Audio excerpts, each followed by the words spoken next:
I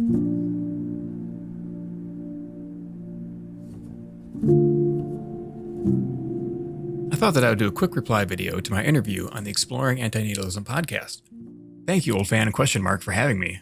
It was a real honor to be a part of this project and to share the floor with so many prominent thinkers and artists. It was an interesting experience, explaining my whole life in 2 hours.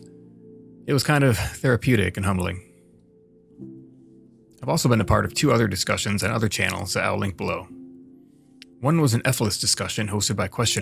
Which included Oldphan, Laith, Malek, Reem, and Glynos. It was really great to be able to talk to all of them in person. The other video was put together by Anton and was about the topic of extinction. I had the pleasure of being joined by Vehement founder Let's Unite and ? Thanks to Lawrence for hosting that discussion. Other Life Sucks sightings include some of my artwork that appeared on A.K. Hunter's magnificent stop-motion video for his song The Sun, which I really like and can relate to. And then GoogleIsEvil made a video for this year's Why Are You An Antinatalist contest, where he shows himself forging 2 bookends of the antinatalism Ouroboros based on the image I did for the Exploring Antinatalism Podcast. If you enter the contest this year, you could win these beautiful bookends. Almost as common as the is-ought gap showing up in my comment section is some kind of comment complaining about my voiceover narration. Since I can't do anything about the sound of my voice, which I admit is not ideal, I can at least upgrade my microphone. Not that I haven't tried before, but so many microphones fell short that I would usually just default to my headset that I use also to talk on the phone, because it removes all background noise. But it's just a cheap headset, so it didn't sound great, and I had to put it right up against my mouth.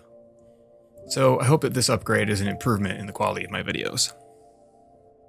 I don't usually do live videos like this podcast. Looking back on it, there are so many things I would have said or should have said differently, but dead air is the worst thing that you can have on the radio, so I had to say something without thinking about it too much. I did prepare for the interview too, but I still got caught off guard by some of the questions. When I make a video for this channel, I write and rewrite everything before I even say a single word, so it was a different process.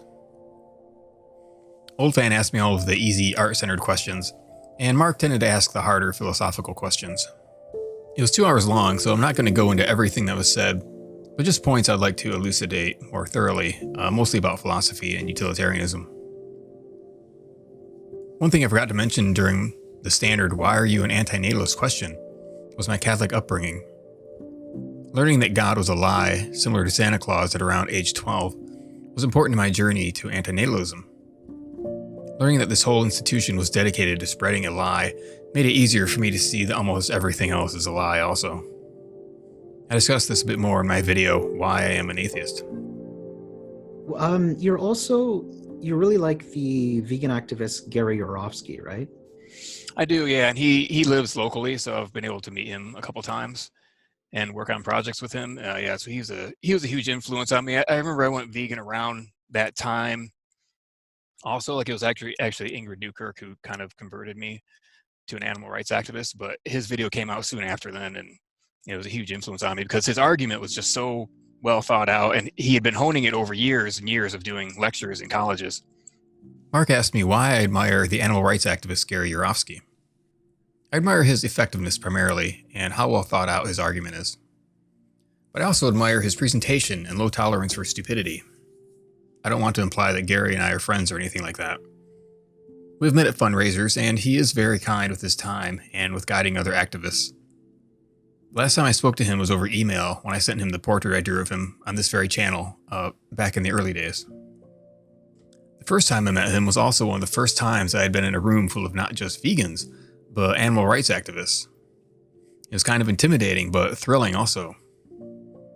Since we were all there for the animal sanctuary, another local activist thought that she should get some video and find out in one word why some of us were vegans and vegan activists. This is the only video that we have appeared in together. Gary said compassion, which was the most popular answer, but I of course said utilitarianism. This activist and I ended up working on an art project together a couple of years later. It was a vegan calendar that I appear in, and so does one of my photos. I dieted down and worked out extra hard for this, and the photographer decided to shoot me from the shoulders up only, so you can't even see my arms or abs at all. Even though it's kind of embarrassing, I would show it to you all if I could find the thing. How do you ground in a utilitarian framework rights? Like, I guess you just can't, right? So you wouldn't believe in rights. Correct. I think, is it Bentham who said that rights is nonsense on stilts? Yeah. Or rights is nonsense and natural rights are nonsense on stilts. Yeah. So how do you develop a framework of justice when you abandon rights like that? Mark asked about utilitarianism and rights. Utilitarianism is not a system of rights, but Mill and Bentham both discuss justice and politics extensively. Bentham thought that the whole purpose of philosophy was to improve society. If Mark is interested in reading about the philosophy of crime and justice, I recommend the works of Mill and Bentham. I still study them. There was a comment left under the interview from a self-professed anarcho-capitalist, so a Stefan Molyneux-style anarchist. He compared utilitarianism to communism. Ayn Rand thought the same way. This is a fairly common critique from the political right. He also mentioned the tyranny of the majority. John Stuart Mill was very aware of this problem with democracy, that the majority can silence a minority. That is why he believed in things like the Bill of Rights in the United States, which guarantee free speech for everyone. As he said, we must not silence any opinion because such censorship is usually unethical. The reason is because the majority opinion may be wrong. Harassing and trying to deplatform an opinion that you personally do not care for is something that Mill would consider to be highly unethical, despotic, despicable behavior. Dissent is an essential part of seeking and finding the truth, but censorship is not part of dissent. It's part of barbarism and intolerance. Well, then when you get into law, I mean, that's kind of something different. You have this whole social contract thing. And I mean, I think you should have the concept of utility influence the laws that are made. So social contract can be expanded upon from utilitarianism? Sure. Okay. So would you also consider yourself a social contract theorist? Mark asked if I were a social contract theorist, to which I said no. But that caused me to go back and reread some Mill, who spoke about it in his famous essay on liberty. He rejects the social contract, which trades security for obligations. This can limit individual liberty and increase suffering. However, Mill also said that because our civilization does offer us protection, then we should likewise protect it and protect its members. So the legal system should only be able to stop individuals from harming others, but it should not go much further than that. Obviously, Mill would be against the unethical war on drugs, which is really a war society fights against its own citizens. And in pure utilitarian fashion, Mill also takes note that some actions which appear to harm others in the short term may bring about a greater deal of utility in the long term, and therefore may be acceptable. So this commenter doesn't really understand what he's talking about. He's just regurgitating Ayn Rand's criticism of Mill, which was to call him a commie. She seemed to see communists everywhere. She equally misunderstood the concept of utility to be that a 6 out of 10 majority may enslave the other 4. This, of course, is a dishonest interpretation of the utility concept. Bentham also talked about this. That if a majority wanted to enslave a small minority to take their property and distribute it equally among themselves, the amount of pleasure gained would be minuscule and incomparable to the pain and suffering of the enslaved. So Rand and this person aren't really tracking with what the utility principle entails. Clearly, Bentham's theory of legislation and politics is to ensure security and equal protection against pain for everyone. He was in many ways a negative utilitarian, and he would never have accepted the state of affairs in the city of Omelas. Reducing even one member of society to that of a slave creates still too much pain and injustice to justify the comfort of the majority. That is not to say that some utilitarians would be for executing or torturing a scapegoat for the good of the many. But Bentham would not, arguing that this would damage the security of the rest of society, because then anyone could become a scapegoat at any time, and this agony outweighs the temporary benefit of the scapegoat. Utilitarians take the long view, not the short, pragmatic view. As Inmendham, who to me is the modern voice of the utility or efficiency principle, often says, the end game is the only game there is. Security was of most importance to Bentham, because without it, we are all just waiting to be harmed. So 5 men raping 1 woman to maximize happiness is not a bargain that Bentham or Mill would engage in.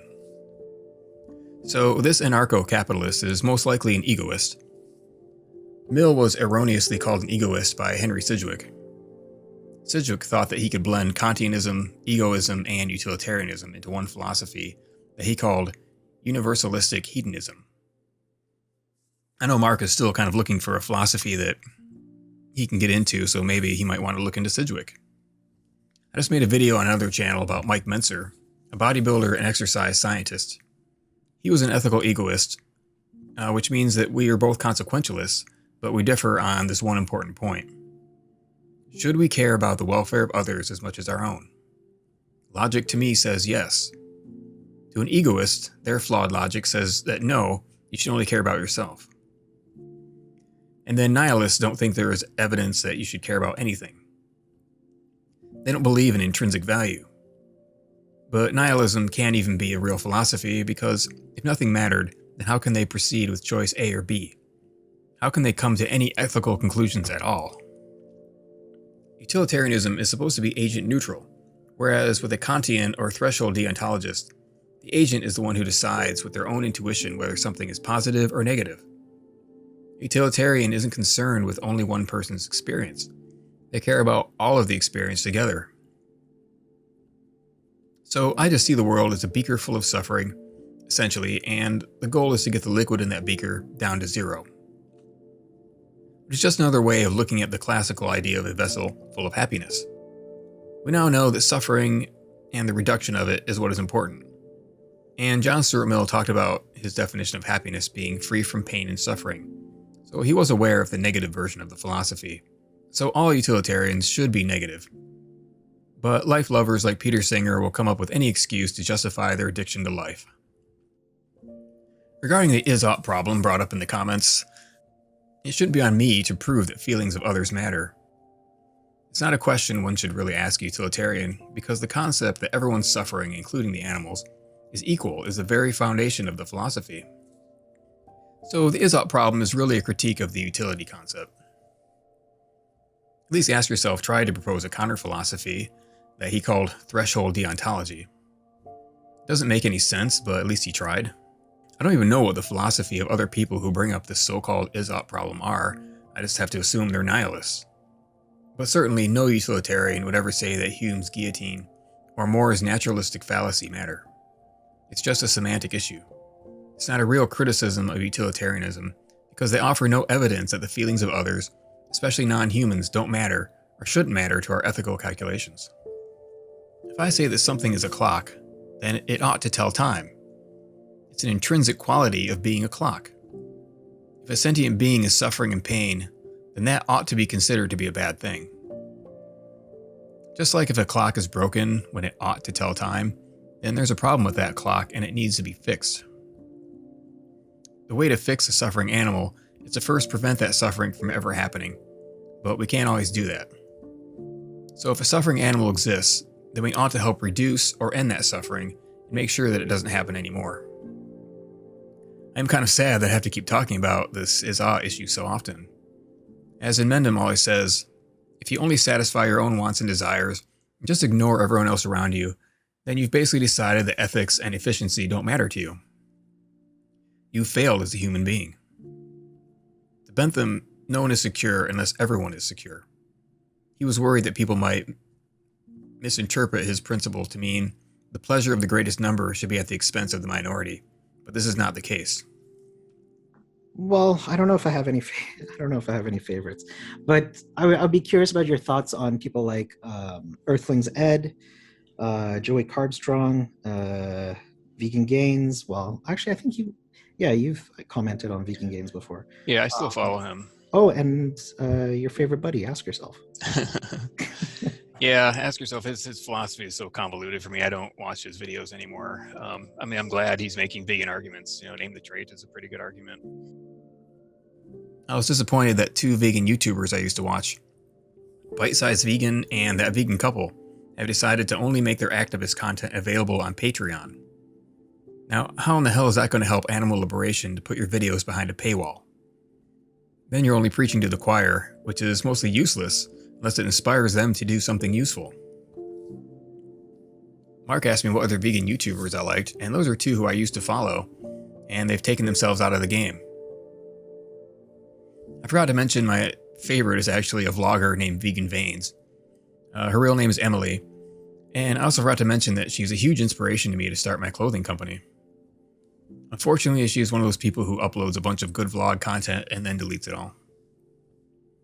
She would have a decent following now if she hadn't deleted her own videos. I just have to chalk it up to her youth. But anyway, she still makes videos under the channel name With the Land. My wife likes high-carb Hannah, but ever since her husband decided to get reverse vasectomy surgery so that they could try to have a kid, I couldn't watch her anymore. And then as far as philosophical vegans like perspective philosophy, they're often too into illogical philosophers and illogical political systems for me to get too interested in them. But I really appreciate them promoting veganism and, of course, mentioning antinatalism. You've spoken a little bit about effective altruism in your videos and how effective altruists have a sort of blind spot when it comes to extinction and antinatalism. Can you speak a little bit more on your feelings about that? That's something I'm trying to develop a video on, because the person who sent me this Magnus Vending book is a effective altruist, and he has a lot of disposable income, and he was asking my advice where to send it. Mark asked for my opinion on effective altruism. I didn't mention the negative utility of that movement. I forgot to say how counterintuitive it can be. Charities like Doctors Without Borders and UNICEF help poor people breed. They aren't doing anything to actually fix the problem. They're basically prolonging suffering. So it's not really my priority as a utilitarian to help the worst people on Earth or allow them to help bring more suffering people into the world. If it was UNICEF's priority to promote abortions and vasectomies, then I could get behind them. Mark asked why I hate Immanuel Kant, or rather the philosophy started by Kant called Kantianism or deontological ethics. If he had to ask, then I probably have not explained very well in my videos why I feel that way. So I think that subject deserves a video of its own, which I'll publish sometime in the future. I've been wanting to begin a new series for a long time, a kind of wall of shame for criminally bad ethics, of which Kantianism is one. Because I was on the spot, I didn't think of the best argument against Kant, which is that he completely disregards consequences. That's problem number one. Kant believed erroneously that ethics don't come from scientific discoveries and logic and observations of nature. He thought that ethics came from a categorical imperative or a priori genetic intuition. No deontologist has ever proven the existence for the categorical imperative, this God-given intuition that apparently all humans have. Kantians cannot agree on what is right and wrong because everyone's categorical imperative has a subjective bias. I said that a Kantian could claim that anything is permissible so long as they believe it to be intuitively true. I admit my example was perhaps not the best because I mentioned that a pedophile deontologist could proclaim that sex with young children is ethical despite the negative consequences such as permanent psychological damage. So someone doesn't really choose to be attracted to children, they just are. So they could easily say that their intuition is that sex with minors is something that should be a universal law. That is how the categorical imperative works. You're supposed to act in a way that you think your actions should be a universal rule. I didn't mention that Kant does have a modifier to the categorical imperative, and that is that you cannot use someone as a means to an end. What that modifier actually means, though, is a mystery. We know that Kant was basically a Christian moralist and had a hang-up about sex. He thought that it was unethical to have sex with someone because you're using them as a means to an end, and you shouldn't even masturbate because you're using yourself as a means to an end. But Kantianism can't prove why it's bad to use someone as a means to an end, especially when it comes to consensual sex in which both partners get something out of it. Surely no one is harmed by masturbation. You know that it's actually a healthy activity if not taken to an unhealthy, all-consuming extreme. So if a Kantian pedophile gets consent from a child for sex, then is he using that child? Did Kant try to say that to use someone as a means to an end was wrong only if you don't get consent? No one really knows, but that is how Derek Parfit interpreted Kant. Is it wrong to ask someone what time it is? Is that using them as a means to an end and is therefore unethical? Are you violating Kant's ethics by asking yourself what time it is? Kantianism is confusing and nonsensical. It's not a good way to do ethics. It's like trying to interpret the Bible to figure out what to believe and what to do. Consequentialism is much simpler. If an adult having sex with children, whether it's consensual or not, is good or bad, is because of the consequences. The consequences can be bad for the perpetrator and the victim. A utilitarian would say something like, "It is unethical to seriously harm children so long as the only justification is that it gives an adult sexual pleasure." A utilitarian would use all of the data at hand to decide if an act is ethical or not. Regarding child-adult sexual relationships, we have studies like one done in 2002, which found that in a sample of 1,400 adult women, childhood sexual abuse was significantly correlated with increased likelihood of drug dependence, alcohol dependence, major depression, and general anxiety disorder. As someone with all of those problems, I know from my experience that they are bad. If we can prevent someone from having an anxiety disorder, then we should. So discouraging child-adult sexual relationships makes sense. Whereas a Kantian would have a harder time with that, as every Kantian's categorical imperative is going to be completely based on their own subjective opinion. Mill believed that Kantians had to reach their rules by using utilitarianism. I agree with this simply because there is no other way to decide what is right and what is wrong. Intuition is meaningless in ethics unless it can be backed up by evidence and logical analysis. If you're trying to decide between deontology and utilitarianism, which seems to be, the two prevalent theories out there, what advice would you give someone to figuring out what they would be aligned with? Well, I think they should just be a utilitarian. Like there's no real reason for Kant, in my opinion. Mark asked what I would say to someone who is struggling with Kant. I understand that philosophy can be very confusing. Like, is the utility concept my own categorical imperative? I think some would say yes. Henry Sidgwick accused Mill of being a psychological egoist because of Mill's proof of the principle of utility. Mill's proof is similar to Inmendham's proof for utility. The only difference is that Mill would say that because I desire happiness, others also desire it, and that is the one thing that is desirable in itself. Inmendham's formulation is the more correct one, and I think that if Mill were alive today, he would understand that happiness is a poor word, and what he really meant to say is that preventing pain and suffering is the one thing that is desirable in itself. If egoism is defined as one's own happiness is the only thing desired for its own sake, then clearly Mill was not a psychological egoist. There were some very supportive comments under this interview, but also some that were very negative about Efilism. I see the division between some antinatalists and Efilists as being very similar to a schism in animal liberation, where you have the no-kill shelter vegans and the pro-euthanasia vegans. That is where I side more with Ingrid Newkirk than with Gary Yourofsky on this issue. Gary Yourofsky has expressed a belief that every stray cat and dog is adoptable. PETA and Ingrid Newkirk, on the other hand, realize that this is not reality. He slams Ingrid Newkirk and PETA on his website by showing one of their euthanasia buildings. I just see this as a fact of responsibility, and it's a responsibility that humans have to help these animals and to prevent them from breeding out of control. Unfortunately, it's not a fun responsibility to have. No-kill shelters are pro-suffering, in my opinion. It's a pro-suffering movement that's fed by a delusion that life has some inherently good quality that makes it necessary to preserve. Some animal rights activists would rather make a bad problem worse, whereas PETA is trying to solve the problem. Why are we not putting maximum effort into ending this overpopulated stray cat and dog problem? It can be done. Certainly outlawing unrestricted pet breeding for profit would be a good start. As you've just said, I mean, you've worked as a professional artist for a long time now, doing a wide variety of things. And you've spoken a little bit about your professional art, history in professional art. Can you tell me a little bit about some of the comic books that you've worked on professionally? Lastly, Oldphan asked about my published comics work. I was able to find a couple of those old issues. This was a short story I had published in an indie magazine. It required a wider format than comics, but is the same size as the coloring book format. This was a lumberjack character of mine. I'd love to bring him back someday.